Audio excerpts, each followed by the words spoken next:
Welcome back student. Class 12th commerce के औद्योगिक संगठन के मूल तत्व के एमसीक्यू को लेकर हम आगे बढ़ते हैं और देखते हैं आगे के महत्वपूर्ण प्रश्नों को। क्वेश्चन नंबर 26, भारत में वर्तमान में कितनी महारत्न कंपनियां हैं? Option number A 11, option number B 14, option number C 15 और ऑप्शन नंबर डी 16। इस प्रश्न का सही जवाब है ऑप्शन नंबर ए 11। निम्न में से कौन सी कंपनी भारत की सबसे पुरानी महारत्न कंपनी है? Hindustan petroleum corporation limited, Bharat petroleum corporation limited, Bharat heavy electricals limited, Indian oil corporation of India. Student, ये जितने नाम दिए गए हैं सभी महारत्न कंपनियां हैं, किंतु आपसे पूछा गया है कि निम्न में से कौन सी कंपनी भारत की सबसे पुरानी महारत्न कंपनी है। जो पहली कंपनी है हिंदुस्तान पेट्रोलियम कॉर्पोरेशन लिमिटेड अर्थात HPCL। मैं बता दूं कि इसकी स्थापना हुई थी सन 1974 1974 में। सेकेंड कंपनी है Bharat petroleum corporation limited BPCL। इसकी स्थापना हुई थी सन 1952 में 1952। तीसरी कंपनी थी भारत हेवी इलेक्ट्रिकल्स लिमिटेड। इसकी स्थापना हुई थी 1964। और चौथी कंपनी है Indian oil corporation of India IOCL। इसकी स्थापना हुई थी 1959 में। इस हिसाब से जो सबसे पहली स्थापित होने वाली कंपनी है वो है Bharat petroleum corporation limited 1952। Option number B इसका सही जवाब। अगला प्रश्न है, भारत में कितनी नवरत्न कंपनियां हैं? स्टूडेंट्स, समय समय पर ये कंपनियां परिवर्तित होती जाती हैं, क्योंकि आपने पढ़ा होगा कि कंपनियों को हम 3 प्रकार के भागों में बांटते हैं। पहला होता है महारत्न, उसके बाद होता है नवरत्न, और इससे भी जो छोटी कंपनी होती है वो कहलाता है आपका मिनी रत्न। तो कुछ योग्यताओं को पूरा करने पर मिनी रत्न कंपनियां नवरत्न बनती है और नवरत्न कंपनियां जो महारत्न कंपनियां बनती हैं। वर्तमान में सन 2022 मार्च की कंडीशन में जो नवरत्न कंपनी है वो पूछा गया है। Option number A 12, option number B 13, option number C 14 और ऑप्शन नंबर डी 15। इसका सही जवाब होगा ऑप्शन नंबर बी 13 कंपनियां भी नवरत्न कंपनियों के रूप में विद्यमान हैं। क्वेश्चन नंबर 29, भारत के 11वें क्रम की महारत्न कंपनी कौन सी है? इसके पहले हमने क्वेश्चन में देखा था कि अभी तक वर्तमान में महारत्न कंपनी कितनी है, टोटल 11। तो 11वें नंबर की कंपनी कौन सी है, या जो सबसे अंत में महारत्न कंपनी बनी वो कौन सी, ये पूछा जा रहा है। ऑप्शन है Hindustan petroleum corporation limited, Bharat petroleum corporation limited, power finance corporation और Indian oil corporation of India. इस प्रश्न का सही जवाब होगा power finance corporation, option number C. Question number 30, Maharatna company बनने के लिए किसी कंपनी को नवरत्न कंपनी होने के साथ निम्न में से कौन से मापदंड पूरे होने चाहिए? स्टूडेंट, एक ऑब्जेक्टिव क्वेश्चन के साथ साथ जब हम लघुत्तरी प्रश्न बनाते हैं तो उसके लिए ये प्रश्न बहुत ही महत्वपूर्ण हो जाता है, इसलिए इस प्रश्न को आप ध्यान से देखेंगे। महारत्न कंपनी बनने के लिए सबसे पहले कंपनी को नवरत्न कंपनी होनी चाहिए, ये शर्तों में शामिल होता है।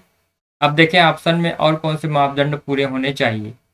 ऑप्शन नंबर ए, पिछले 3 वर्षों में औसत वार्षिक शुद्ध लाभ 5,000 करोड़ से अधिक होना चाहिए, अर्थात आपका जो प्रॉफिट है वो 5,000 करोड़ से अधिक होना चाहिए, ये कहा है। दूसरा ऑप्शन है पिछले 3 वर्षों में औसत वार्षिक मूल्य 15,000 करोड़ से अधिक होनी चाहिए। ये आपके बारे में कहा है कि उनकी जो एसेट्स है वो 15,000 करोड़ की होनी चाहिए। पिछले 3 वर्षों के लिए औसत वार्षिक व्यवसाय 25,000 करोड़ से अधिक होना चाहिए। ये बात कर रहा है आपका टर्नओवर की। तो तीनों अलग अलग चीज है, लाभ, एसेट्स और टर्नओवर। और चौथा ऑप्शन है उपरोक्त सभी। तो इस प्रश्न का सही जवाब है उपरोक्त सभी। कहने का तात्पर्य ये निकला कि जो ऑप्शन ए, ऑप्शन बी और ऑप्शन सी ये तीनों योग्यता को जो पूरी करता है, साथ ही जो नवरत्न कंपनियां होती है यही जाकर बाद में महारत्न कंपनियां बनती हैं। क्वेश्चन नंबर 31, सूक्ष्म उद्योग के लिए निवेश की अधिकतम राशि कितनी निर्धारित की गई है? Option number A 1 crore, option number B 20 lakh, option number C 30 lakh और ऑप्शन नंबर डी 40 लाख। इस प्रश्न का सही जवाब है ऑप्शन नंबर ए, 1 करोड़ रुपए तक। स्टूडेंट, आपको ये पता होना चाहिए कि जो MSME, ये तो नाम आपने सुना होगा। MSME में जो फर्स्ट जो एम होता है, अगर हम इसको देखें तो ये कहलाता है माइक्रो, जिसको हम हिंदी में कहते हैं सूक्ष्म। उसके बाद दूसरा होता है एस, इससे हम प्रदर्शित करते हैं स्मॉल, जिसको हम बोलते हैं लघु। और अंत में होता है एम से मीडियम, जो कहलाता है मध्यम। और ई से होता है इंटरप्राइजेस। तो MSME होने के लिए पहले जो सूक्ष्म उद्योग थे, लघु उद्योग थे या मीडियम उद्योग थे, इनके लिए जो निवेश या इन्वेस्टमेंट की राशि अधिक थी, वर्तमान में श्री मोदी सरकार के द्वारा ये इन्वेस्टमेंट की राशि में परिवर्तन कर दिया गया है। उसके तहत वर्तमान में जो सूक्ष्म उद्योग है उसके लिए कम से कम 1 करोड़ रुपए तक की राशि होनी आवश्यक रखी गई है। इसलिए ऑप्शन नंबर ए जो है इस प्रश्न का सही जवाब होगा। स्टूडेंट, एक चीज और याद रखेंगे, जो माइक्रो अर्थात सूक्ष्म है, इसमें इन्वेस्टमेंट की राशि 1 करोड़ है, जबकि जो उनका टर्नओवर है अर्थात उन सामान्य भाषा में बोले उनकी बिक्री, ये कम से कम 5 करोड़ रुपए होनी चाहिए। तो आपसे सूक्ष्म उद्योग के संबंध में 2 चीजें पूछ सकता है।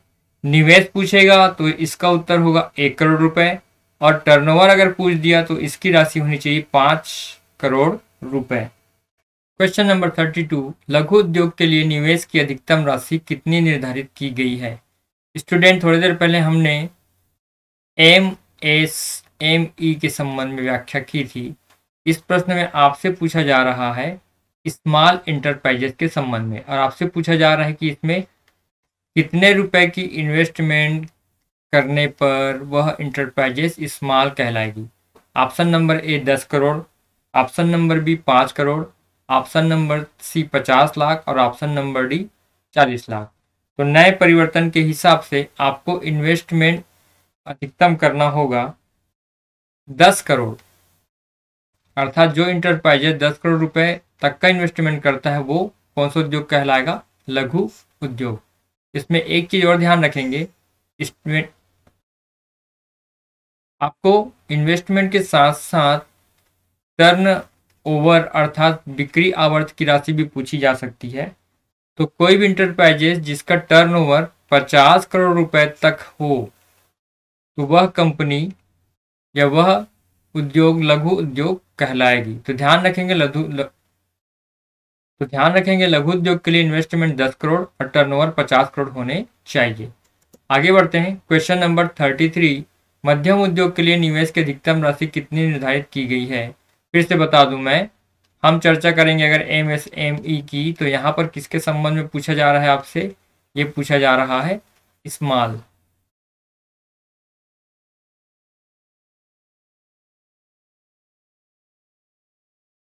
क्वेश्चन नंबर 33, मध्यम उद्योग के लिए निवेश की अधिकतम राशि कितनी निर्धारित की गई है? Option number A 20 crore, option number B 10 crore, option number C 80 lakh और ऑप्शन नंबर डी 60 लाख।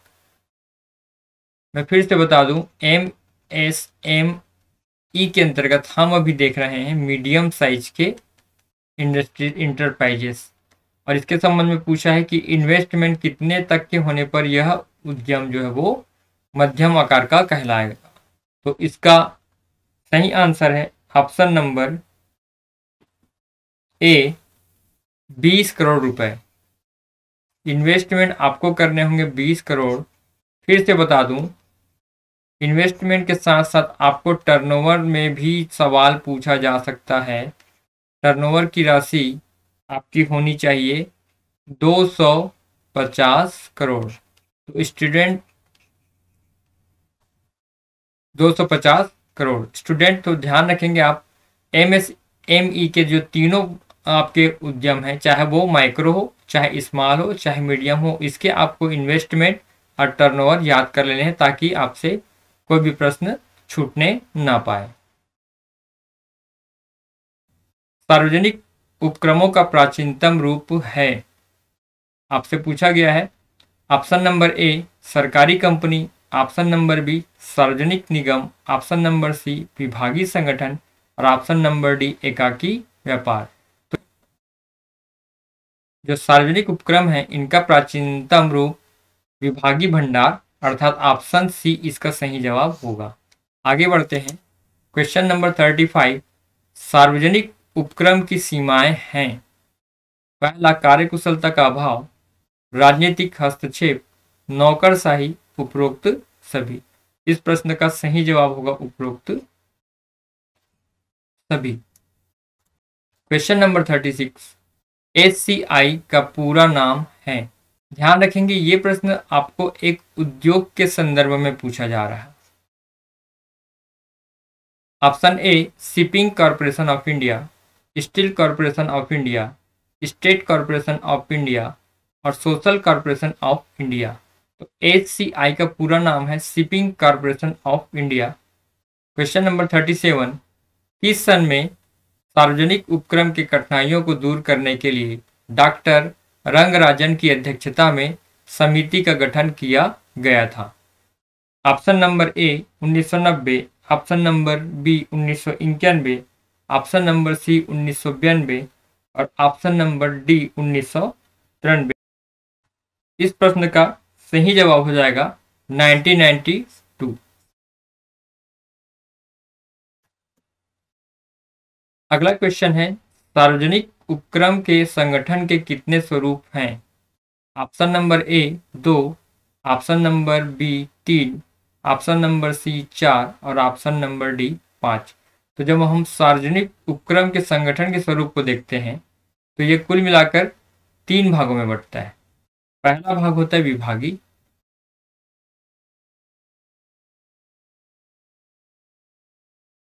दूसरा भाग होता है सरकारी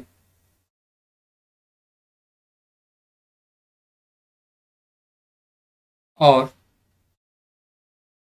तीसरा भाग जो होता है वो होता है लोक। तो कुल मिलाकर संगठन के कुल 3 प्रारूप होते हैं, इसलिए इसका ऑप्शन होगा option number B 3। Question number 39, अंश पूंजी वाले निगम में आते हैं रिजर्व बैंक, स्टेट बैंक, औद्योगिक विकास बैंक, उपरोक्त सभी। ये पूछा है कि किस प्रकार की संस्थाओं में शेयर कैपिटल से संस्थाएं स्थापित की जाती हैं।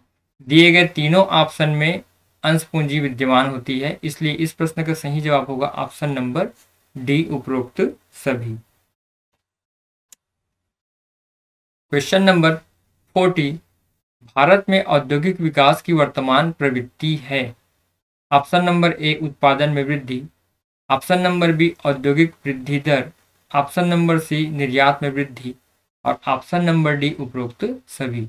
तो जब इंडस्ट्रियल डेवलपमेंट होता है और भारत के परिप्रेक्ष्य में अगर हम देखें तो भारत उत्पादन में भी वृद्धि कर रहा है, औद्योगिक वृद्धि दर ये भी बढ़ी है और निर्यात भी पहले की मात्रा में बढ़ा है, इसलिए इस प्रश्न का सही जवाब होगा उपरोक्त सभी, option number D. Question number 41, प्रथम पंचवर्षीय योजना एवं 11वीं पंचवर्षीय योजना की अवधि कौन सी है? आपको एक साथ 2 प्रश्न पूछा है। पहला पूछा है कि प्रथम पंचवर्षीय योजना कौन सी है और 11वीं कौन सी है, तो आपको इसको कनेक्ट करना है। पहला ऑप्शन है 1951, 1956 और 2007-2012। दूसरा ऑप्शन है 1952 से 57 और 2004 से 2009। ऑप्शन नंबर सी 1952 से 1957 और 2007 से 2011। ऑप्शन नंबर डी 1951 से 1956 और 2009 से 2014।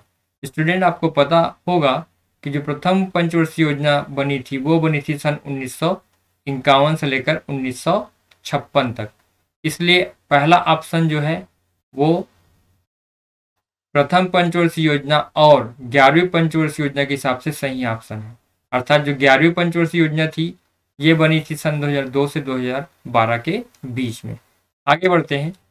3 वार्षिक योजना कब से कब तक चली थी? पहला ऑप्शन 1966 से 1970, 1967 से 1970, 1966 से 1969 और 1965 से 1967। स्टूडेंट, जो प्रथम पंचवर्षीय योजना बनाई गई थी वो बनाई गई थी 1951 से लेकर 1956 तक। ये 5 वर्षों के लिए बनाई गई थी। दूसरी पंचवर्षीय योजना जो बनी थी 1956 से लेकर 1961 तक। तीसरी जो योजना बनी थी वो बनी थी 1961 से लेकर 1966 तक। लेकिन उसके बाद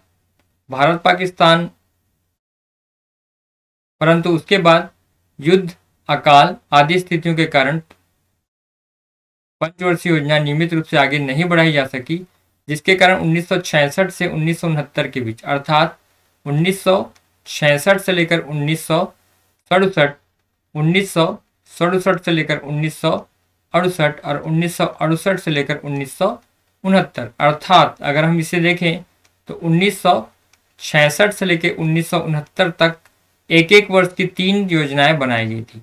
तो इस प्रकार इस प्रश्न का सही जवाब होगा ऑप्शन नंबर सी, 1966 से 1969। क्वेश्चन नंबर 43, 8वीं पंचवर्षीय योजना के संबंध में निम्न में से कौन सा कथन सत्य है? पहला ऑप्शन है, यह योजना 1990 से 1995 तक चली। दूसरा, इस योजना का उद्देश्य आधारभूत संरचना का विकास, आत्मनिर्भरता और औद्योगिक विकास था। तीसरा ऑप्शन है, इस योजना में उद्योग एवं खनिज पर लक्ष्य 10.8% रखा गया था। और चौथा ऑप्शन है, उपरोक्त सभी कथन। बच्चों ध्यान रखेंगे, 8वीं पंचवर्षीय योजना के संबंध में दिए गए तीनों कथन जो है वो सत्य हैं, अर्थात ऑप्शन ए, ऑप्शन बी और ऑप्शन सी। इसलिए इस प्रश्न का सही जवाब होगा ऑप्शन नंबर डी, उपरोक्त सभी कथन। क्वेश्चन नंबर 44, भारत में योजना आयोग की स्थापना कब की गई?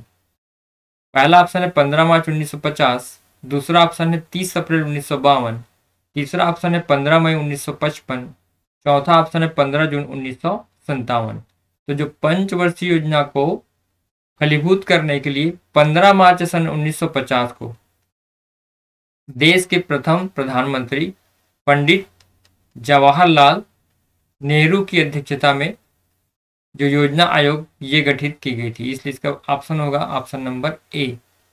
आगे बढ़ते हैं, नीति आयोग की स्थापना कब हुई?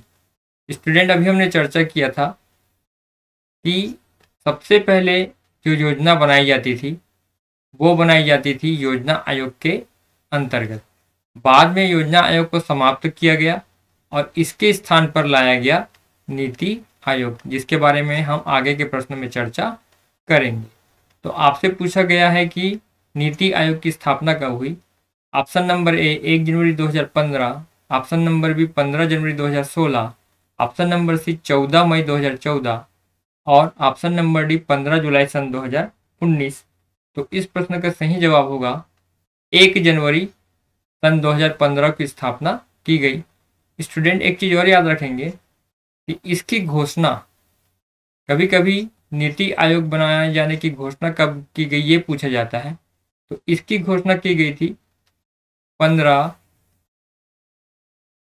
अगस्त सन 2014 को, घोषणा हुई 2014 को और इसे बनाया गया 2015 को। ऑप्शन नंबर है इसका सही जवाब। अगला क्वेश्चन है, नीति NITI आयोग का पूरा नाम क्या है? आपको NITI का पूरा नाम पूछा है। पहला ऑप्शन है national institution for transforming India, दूसरा ऑप्शन है national institute for trading India, तीसरा ऑप्शन है national institute for transport in India और चौथा ऑप्शन है national institute for traditional India. तो इस प्रश्न का सही जवाब है option number A, national institution for transforming India. Student, इसकी स्पेलिंग भी आप याद कर लेंगे। अगर इसे हम हिंदी में पूछें तो इसे कहा जाता है राष्ट्रीय भारत परिवर्तन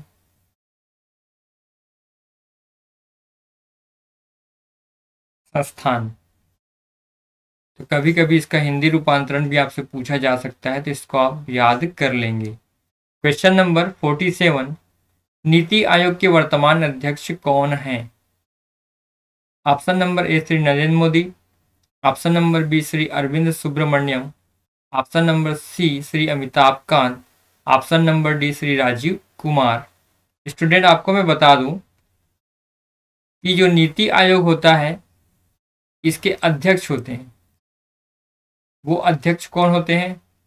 वो होते हैं हमारे देश के पीएम। जो भी वर्तमान पीएम अर्थात प्रधानमंत्री होंगे वो नीति आयोग के वर्तमान अध्यक्ष कहलाएंगे। तो वर्तमान 2022 तक अर्थात जब मैं वीडियो बना रहा हूं तब तक हमारे पीएम श्री नरेंद्र मोदी हैं, इसलिए वर्तमान परिप्रेक्ष्य में इसका जवाब श्री नरेंद्र मोदी जी होंगे। क्वेश्चन नंबर 48, नीति आयोग के मुख्य कार्यकारी अधिकारी कौन है?